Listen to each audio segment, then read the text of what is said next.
Hello बुआ। तो कैसे हो आप सभी लोग? उम्मीद करते हैं कि अच्छे होंगे। देखो, हम लोग को आज क्या पढ़ना है, ऊर्जा संसाधन यानी कि शक्ति संसाधन, जो हमारा क्या है, संसाधन का 5वां चैप्टर है। ठीक है। और इसमें देखो क्या है कि जैसा हम पहले हमेशा बताते हैं कि सबसे पहले क्या है, सुनना जरूरी होता है। सुनने के बाद फिर लिखना जरूरी होता है। तो ध्यान से पहले सुनना और सुनने के बाद फिर अच्छे से लिखना, क्योंकि जब तक सुनोगे नहीं तब तक समझ नहीं आएगा।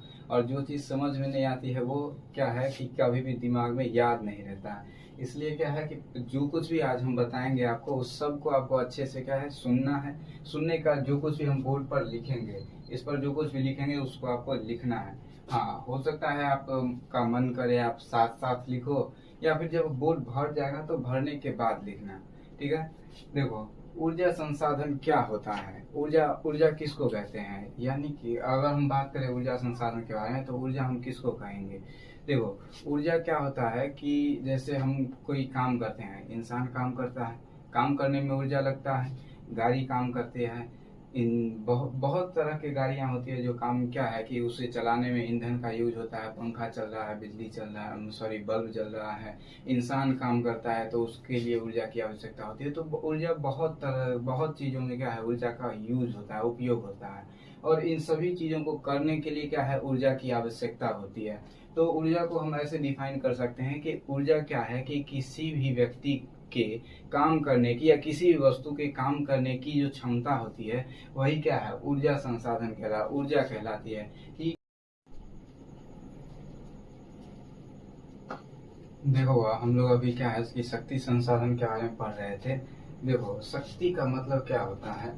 शक्ति लिखा हुआ है जैसा कि यहाँ पर शक्ति, तो इसका मतलब क्या होता है। देखो, शक्ति का मतलब होता है ऊर्जा। ठीक है, ऊर्जा। और ये ऊर्जा क्या होता है, इसके लिए हम क्या है कि आपको एक छोटा सा एग्जांपल से समझाते हैं, तब क्या है अच्छा से समझ में आएगा। देखो, जैसे कोई इंसान है।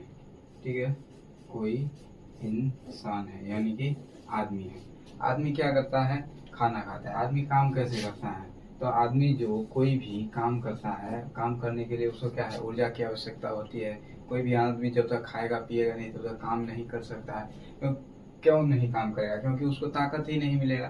तो जो इंसान है, इंसान को ताकत देने के लिए, इंसान में अगर ताकत है, इंसान में अगर क्या है कि इंसान कोई काम कर रहा है, तो इसके लिए उसको क्या है कि ऊर्जा की आवश्यकता होती है, ताकत की। और वो इसको किस चीज से मिलता है, खाना खाने से मिलता है। किससे मिलता है, खाना खाने से।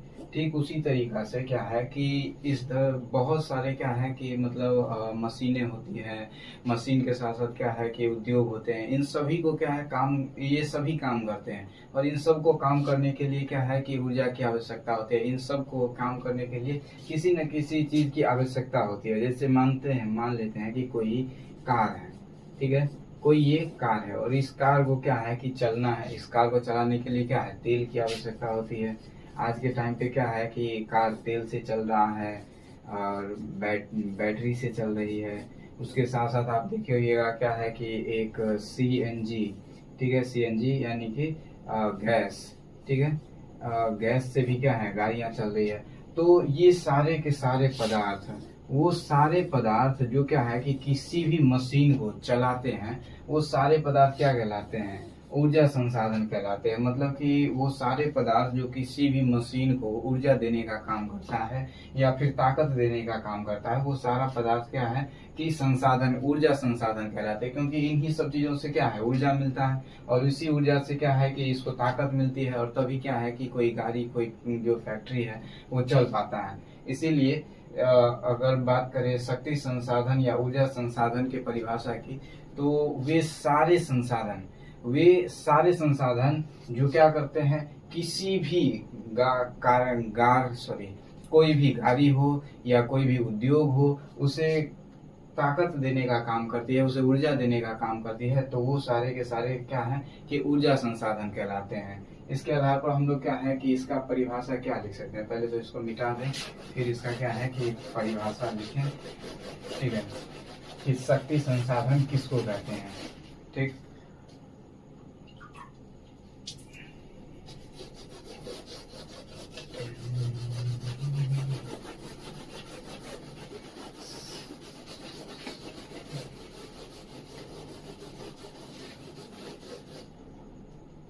शक्ति संसाधन।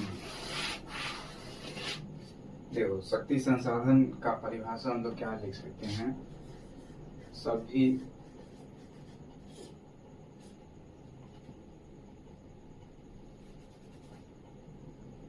शक्ति संसाधन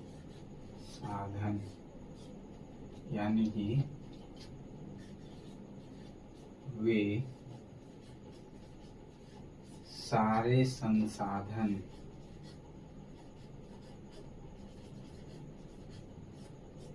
जिनसे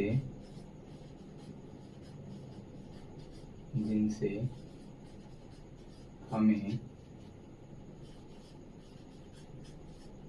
ऊर्जा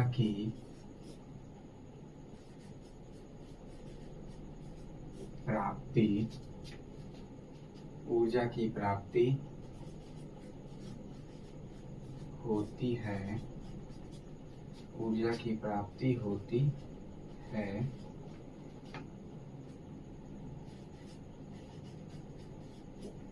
ऊर्जा संसाधन कहलाता है। ऊर्जा संसाधन कहलाता है। जैसे में बात करें तो कोयला, पेट्रोलियम,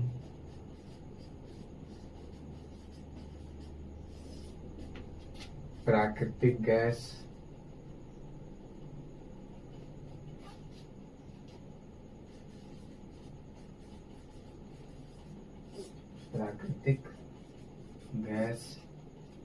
जल विद्युत,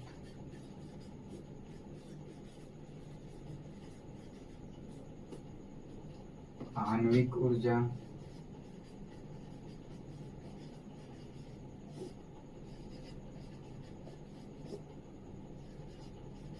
आदि। देखो क्या है कि वे सारे संसाधन जिनसे हमें ऊर्जा की प्राप्ति होती है, ऊर्जा संसाधन कहलाता है। जैसे में क्या लिखे हैं, कोयला, पेट्रोलियम, प्राकृतिक गैस, जल विद्युत, आणविक ऊर्जा इत्यादि।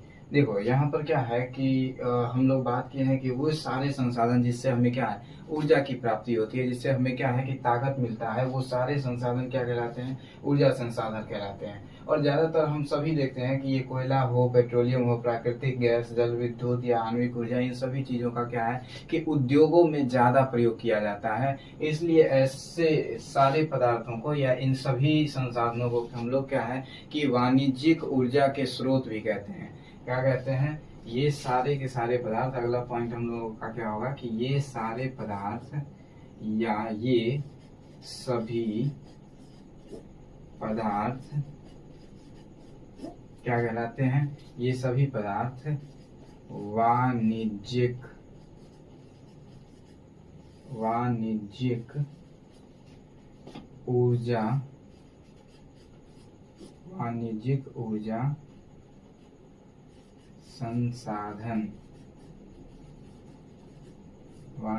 ऊर्जा संसाधन कहलाते हैं। क्योंकि इन सभी का क्या होता है, वाणिज्यिक रूप से क्या है उद्योगों में प्रयोग किया जाता है, इसलिए इन सबको वाणिज्यिक ऊर्जा स्रोत कहते हैं। दूसरी बात देखो क्या है कि यहाँ पर लिखा हुआ है आणविक ऊर्जा। आणविक ऊर्जा का क्या मतलब होता है, देखो आणविक ऊर्जा के बारे में बात करें तो हम सभी क्या है कि केमिस्ट्री पढ़े होंगे, सभी लोग क्या है कि रसायन विज्ञान में पढ़े होंगे कि कोई भी जो पदार्थ होता है, पदार्थ का जो सबसे छोटा रूप होता है उसको क्या बोलते हैं, अणु बोलते हैं। ठीक है, क्या बोलते हैं, अणु। और इस अणु का जो आकार होता है वो क्या है कि बहुत छोटा होता है। और इस अणु के अंदर अगर बात करें तो बहुत से छोटे छोटे क्या है कि इलेक्ट्रॉन होते हैं। और यही इलेक्ट्रॉन जब बाहर निकलता है या अंदर आता है तो क्या करता है, ऊर्जा का उत्पादन करता है। या तो ऊर्जा इसे चाहिए होता है या फिर यह ऊर्जा को बाहर निकालता है। तो इलेक्ट्रॉन के अंदर आने और बाहर जाने के कारण क्या करता है, ये ऊर्जा का उत्पादन करता है। तो ऐसे जो ऊर्जा के स्रोत है उन्हीं को हम लोग क्या बोलते हैं, आणविक ऊर्जा कहते हैं। समझ में आ रहा है। तो ये हमारा क्या हो गया, ऊर्जा संसाधन या शक्ति संसाधन की परिभाषा। कि शक्ति संसाधन वे सारे संसाधन जिनसे हमें ऊर्जा की प्राप्ति होती है, ऊर्जा संसाधन कहलाता है। जैसे कोयला, पेट्रोलियम, प्राकृतिक गैस, जल विद्युत, आणविक ऊर्जा इत्यादि। और वे सभी पदार्थ जो क्या है कि ऊर्जा संसाधन के रूप में प्रयोग किए जाते हैं, उन्हीं को हम लोग क्या है, वाणिज्यिक ऊर्जा संसाधन भी कहते हैं। इतना समझ में आया? इस बात को लिखो, फिर आगे बताते हैं।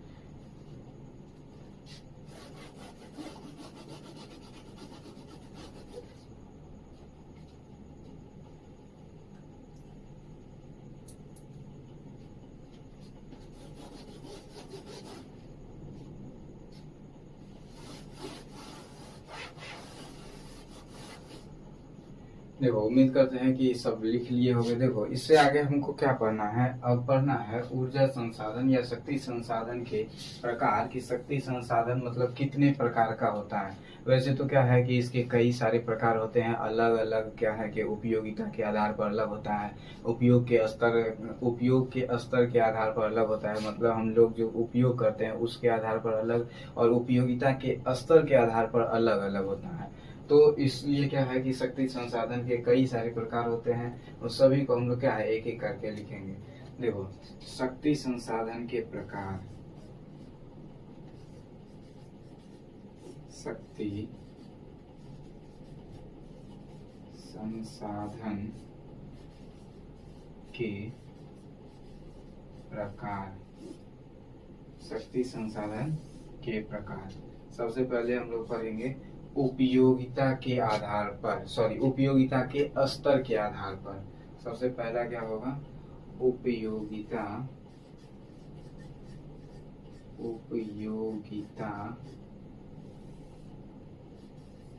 के स्तर के आधार पर। उपयोगिता के स्तर के आधार पर बात करें, उपयोगिता के स्तर के आधार पर, तो उपयोगिता के स्तर के आधार पर शक्ति संसाधन जो है वो दो प्रकार के होते हैं। एक होता है सतत शक्ति संसाधन, और दूसरा होता है समापनीय शक्ति संसाधन। सतत शक्ति संसाधन किसको कहते हैं, वे संसाधन जो लंबे समय तक चलते रहता है, जो कभी समाप्त नहीं होता है, ऐसे संसाधन को हम लोग सतत शक्ति संसाधन कहते हैं। और वे संसाधन जो समापनीय होते हैं, मतलब कि आज यूज करें या एक बार प्रयोग में आया और वो समाप्त हो गया, तो वो संसाधन क्या होगा, समापनीय संसाधन होगा। और वैसे इस सभी चीजों का परिभाषा हम आपको पहले चैप्टर यानी कि संसाधन वाला चैप्टर में लिखवाए हुए हैं कि सतत संसाधन क्या होता है, समापनीय संसाधन क्या होता है, नवीकरणीय, अनवीकरणीय, सब चीज के बारे में। तो यहाँ पर हम बस क्या है कि सबके प्रकार लिखेंगे कि कौन कितने प्रकार के होते हैं, और उसका एग्जाम्पल लिखेंगे। बाकी आपको क्या है कि इसका परिभाषा वगैरह पहले चैप्टर में जो लिखवाए थे वहां से आपको याद करना पड़ेगा। तो देखो, क्या है कि उपयोगिता के स्तर के आधार पर संसाधन कितने प्रकार के हो गए। तो उपयोगिता के स्तर के आधार पर जो ये शक्ति संसाधन है, ये क्या है, दो प्रकार के होते हैं। कितने प्रकार के, दो प्रकार के होते हैं। कौन कौन सा, सबसे पहला संसाधन जो होता है ए नंबर में, सबसे पहला होगा सतत शक्ति संसाधन। क्या होगा, सतत शक्ति संसाधन।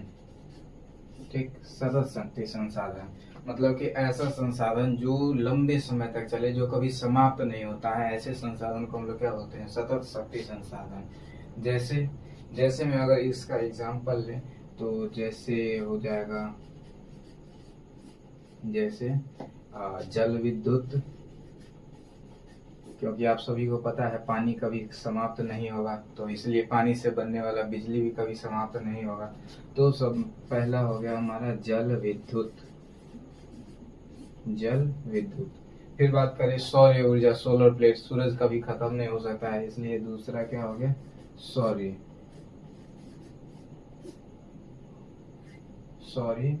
ऊर्जा। उसके बाद बात करें तो हमारा जल विद्युत हो गया, सौर ऊर्जा हो गया। फिर पवन पवन ऊर्जा, हवा भी कभी खत्म नहीं होता। और आप सब भी देखे होइएगा किताबों में या फिल्मों में, क्या है कि बड़ा बड़ा सा पवन चक्की लगा के और उससे बिजली बनाया जाता है। तो दूसरा हमारा तीसरा हो गया पवन ऊर्जा इत्यादि इत्यादि। अभी देखो क्या है कि ये सारे के सारे ऐसे संसाधन हैं जो क्या है कि हमारे, ये सारे के सारे ऐसे संसाधन हैं जो कभी समाप्त नहीं होते, इसलिए इनको क्या कहते हैं, सतत शक्ति संसाधन। उम्मीद करते हैं ऊपर वाला लिख लिए होगे, ऊपर वाला आप मिटा देते हैं, ठीक है। बाकी तुम लोग को अगर लिखने में दिक्कत हो या फिर क्या है कि छूट जाए तो वीडियो को रोक करके और फिर क्या है कि लिख सकते हो।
चलो तो आगे शुरू करते हैं। देखो हमारा ए नंबर हो गया सतत शक्ति संसाधन, ठीक है, सतत शक्ति संसाधन। जो बी नंबर है, बी नंबर ये है समापनीय शक्ति संसाधन, समापनीय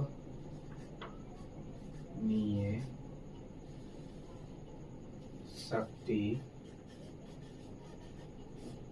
संसाधन।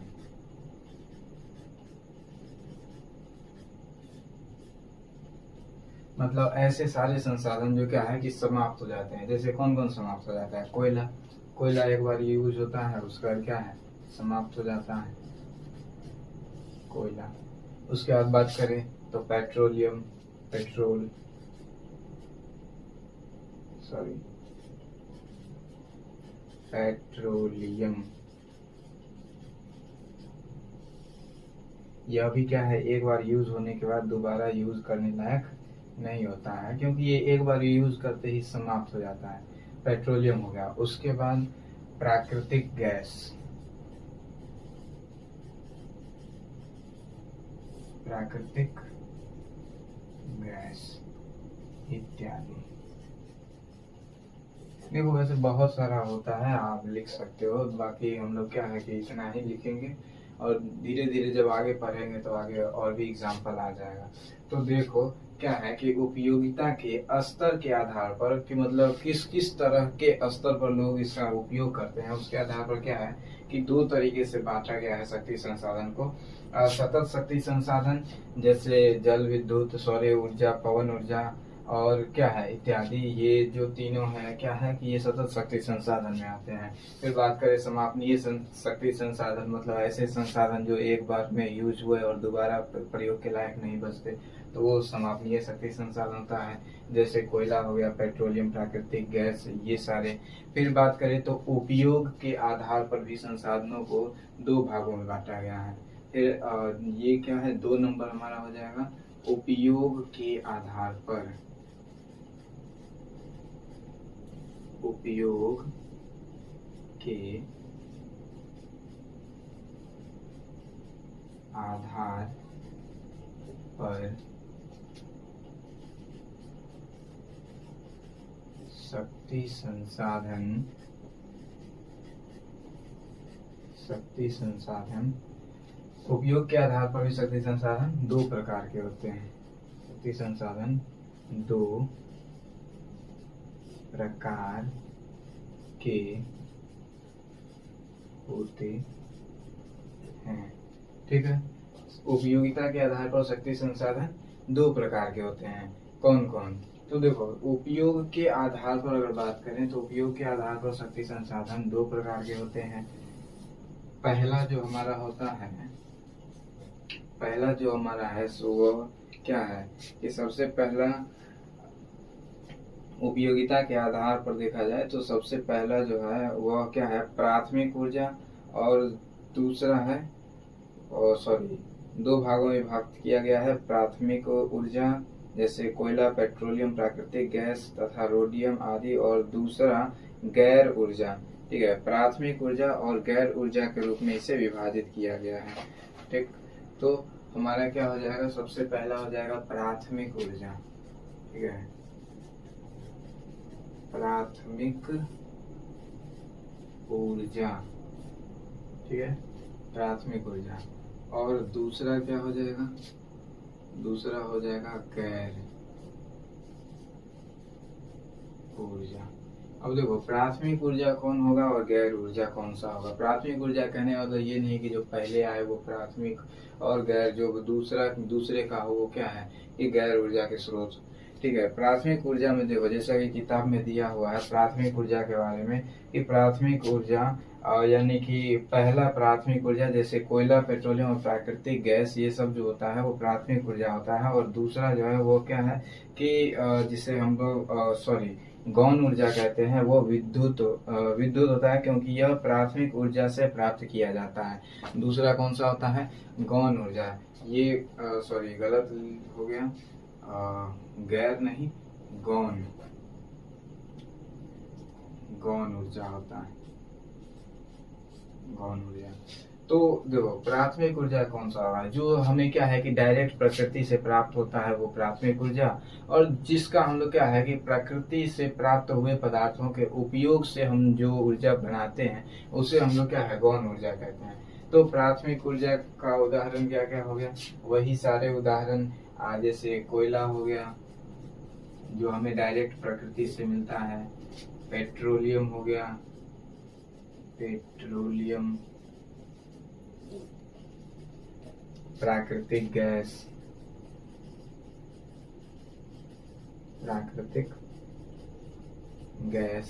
उसके अलावा भी होता है रोडियम होता है, थोरियम होता है, बाकी इतना ही रखते हैं इत्यादि। यानी कि वैसे ऊर्जा के स्रोत जो क्या है, वैसे ऊर्जा के स्रोत जो हमें वे पदार्थ जो हमें प्रकृति से सीधे सीधे प्राप्त होते हैं उसे हम लोग क्या कहते हैं, प्राथमिक ऊर्जा कहते हैं। और गौण ऊर्जा यानी कि वे ऊर्जा जो हम लोग क्या करते हैं कि मतलब प्राकृतिक ऊर्जा की सहायता से प्राप्त करते हैं, उसको हम लोग क्या बोलते हैं, गौण ऊर्जा। जैसे जल विद्युत के बारे में बात करें, पनबिजली, तो पनबिजली क्या है कि पानी से तैयार किया जाता है। जब नदी की धारा बहती है तो नदी में क्या है, पानी बहता है, और पानी एक प्राकृतिक संसाधन है। तो यहाँ पर हम देख रहे हैं कि पानी के सहायता से हम क्या कर रहे हैं कि जल विद्युत का उत्पादन कर रहे हैं, क्योंकि विद्युत भी एक तरीके का क्या है, ऊर्जा है, शक्ति संसाधन है। और पानी यानी कि जो प्राकृतिक संसाधन है, तो पानी जो प्राकृतिक संसाधन है, उस प्राकृतिक संसाधन के सहयोग से हम क्या कर रहे हैं, जल विद्युत बना रहे हैं, इसलिए इसको क्या बोलते हैं, गौण ऊर्जा बोलते हैं। यानी कि वैसा संसाधन जो प्राकृतिक संसाधन के प्रयोग से बनाए जाते हैं, जैसे में जल विद्युत। ठीक है, जल विद्युत। बाकी देखो, ये सब का क्या है कि कहीं भी परिभाषा पूछता नहीं है, अगर आपको मन करे तो हम जो बोलते हैं उस बोल से आप लिख लेना। हम बस आपको क्या है कि इसका एग्जाम्पल बता रहे हैं कि किसका मतलब क्या एग्जाम्पल है और वो क्यों है। जल विद्युत, और जल विद्युत हो गया, उसके बाद सौर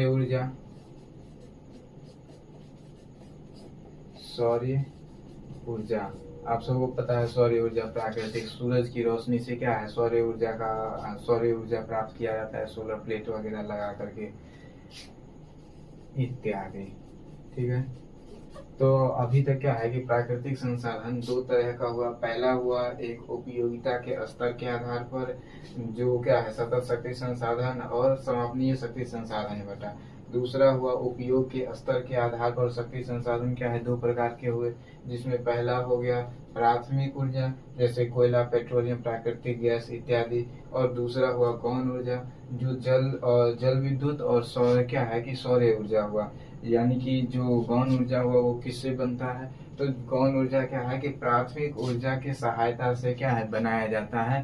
तो प्राथमिक ऊर्जा की सहायता से जो संसाधन या जो ऊर्जा बनाए जाते हैं उसी को हम लोग क्या बोलते हैं? गौण ऊर्जा बोलते हैं। फिर अगर बात करें तो क्या है कि यहाँ पर हमें बताया गया है आगे किसके आधार पर? स्रोत की स्थिति के आधार पर, कि मतलब हमारे पास कौन कौन से ऐसे स्रोत हैं जिसके आधार पर क्या है कि शक्ति संसाधन को फिर आगे बांटा गया है। ठीक है, तो शक्ति संसाधन को क्या है कि स्रोत की स्थिति के आधार पर भी दो भागों में बांटा गया है। यहाँ पर जितने भी आधार है सब पर क्या है कि दो दो भाग में बांटा गया है। ठीक, तो इसको अभी मिटा दिया जाए, तब तक आप लोग क्या है ऊपर वाला लिख सकते हो स्रोत के आधार पर।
देखो क्या है कि भींगा रहता था, जैसे ऊपर में देखो क्या है ब्लर हो गया, बड़ा मोटा मोटा अक्षर हो जाता है उसी तरीके से, इसलिए थोड़ा अच्छा से मिटाना पड़ता है।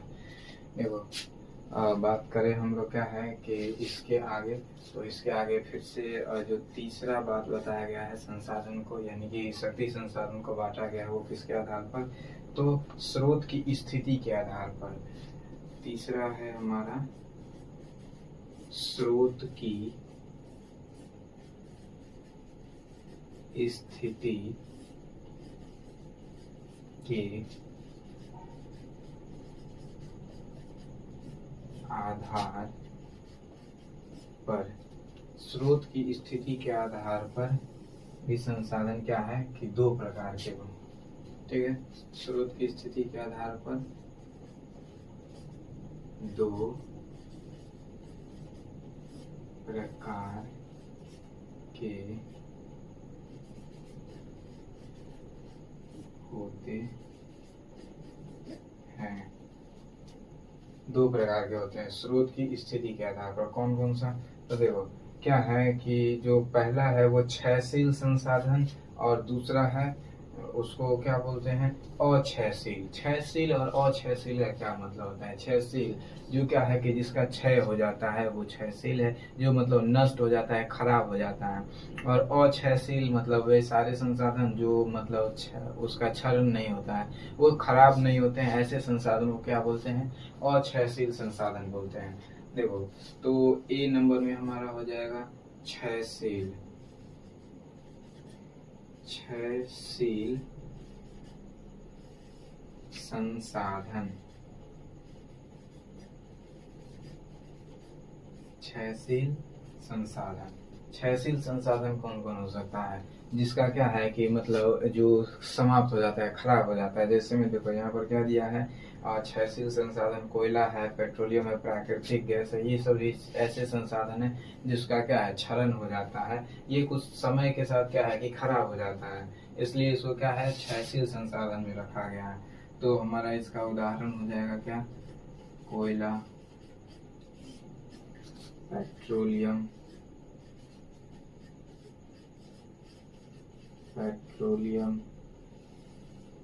ये बार बार लग जाता है। कोयला, पेट्रोलियम, प्राकृतिक गैस,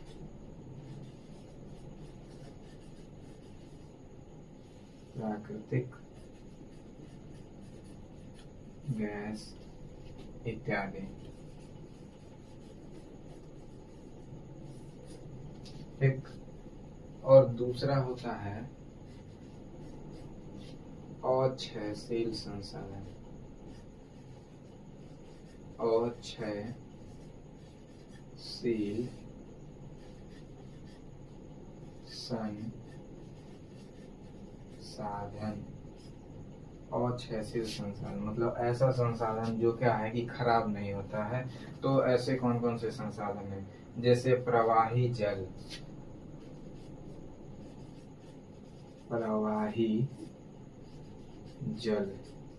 बहता हुआ पानी, ये कभी क्या है खत्म नहीं हो सकता है और ना ही इसका क्या है क्षरण होता है, ये कभी खराब नहीं हो सकता है, प्रवाही जल। फिर बात करें तो पवन की लहरें, पवन लहरें, हवाओं का जो रफ्तार होता है या हवाओं की जो मतलब स्पीड होती है, या जो सीधे सीधे समझो कि हवा जो होता है, हवा कभी खराब हो सकता है, नहीं खराब हो सकता है। तो इसलिए हवाओं की जो लहरें है वो क्या है हमेशा बहती रहेंगी और हमारा जो पवन चक्की हमेशा चलता रहेगा और बिजली बनता रहेगा। इसलिए क्या है कि पवन लहरें भी अक्षयशील संसाधन में आते हैं। फिर देखो क्या दिया है, सौर्य शक्ति, सौर्य शक्ति इत्यादि।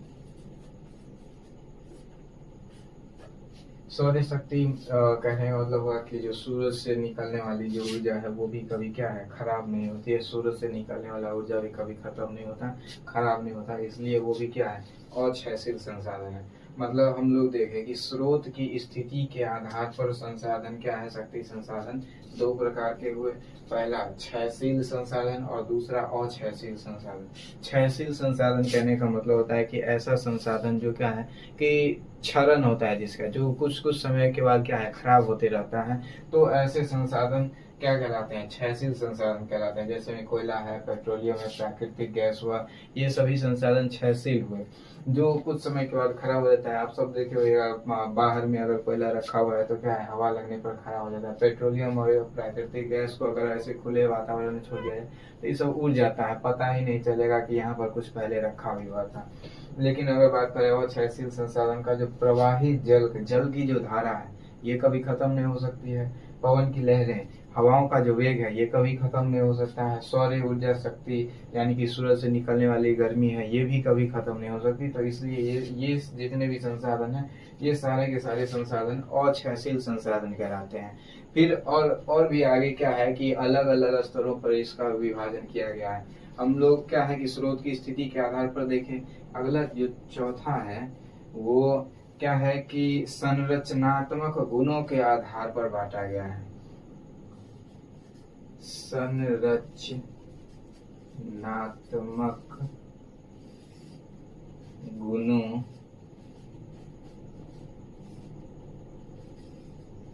के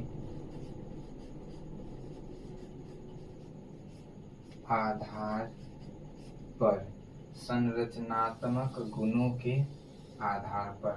अब संरचनात्मक गुणों के आधार पर जो ये शक्ति संसाधन है इसको कितने भाग में बांटा गया है। जैसा कि सबको देखते आ रहे हैं, सबको दो दो भाग में बांटा गया है, ठीक इसी तरह इसको भी क्या है दो भाग में बांटा है। एक है जैविक ऊर्जा स्रोत और दूसरा है अजैविक ऊर्जा स्रोत। वैसे जैविक और अजैविक आपको पहले भी बताए थे कि जैविक संसाधन या वैसे संसाधन जो क्या है कि जीवित प्राणियों से प्राप्त किया जाता है जैविक संसाधन, और वे सारे संसाधन जो क्या है कि निर्जीव वस्तुओं से प्राप्त किए जाते हैं वो अजैविक संसाधन होते हैं। ठीक, तो इसके लिए हमारा पहला क्या है, इसमें हमारा पहला हो जाएगा जैविक संसाधन। जैविक संसाधन और दूसरा हो जाएगा अजैविक संसाधन।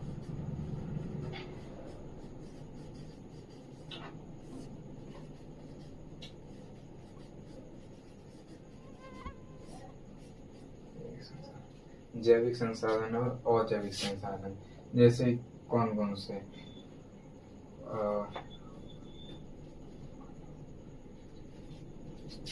जैसे मानव, प्राणी शक्ति इत्यादि।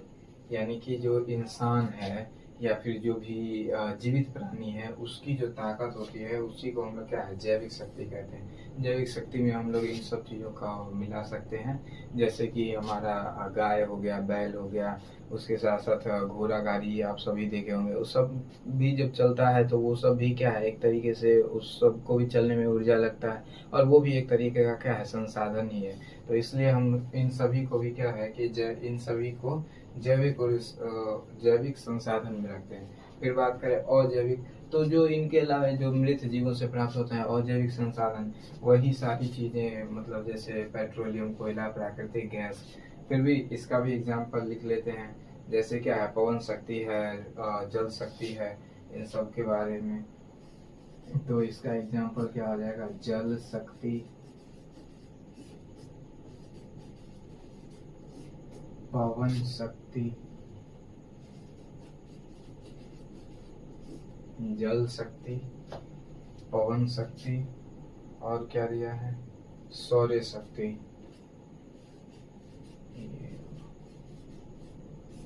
सौर्य शक्ति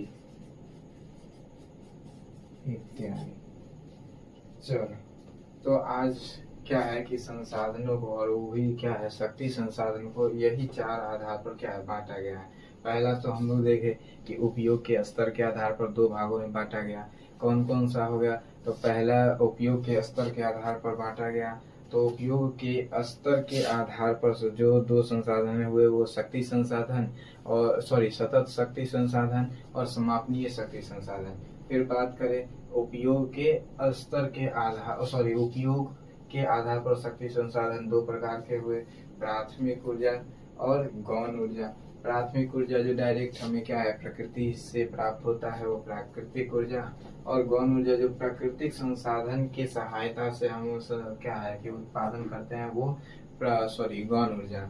फिर बात करें स्रोत की स्थिति के आधार पर, तो स्रोत की स्थिति के आधार पर भी यह दो प्रकार के होते हैं, क्षयशील संसाधन और अक्षयशील संसाधन।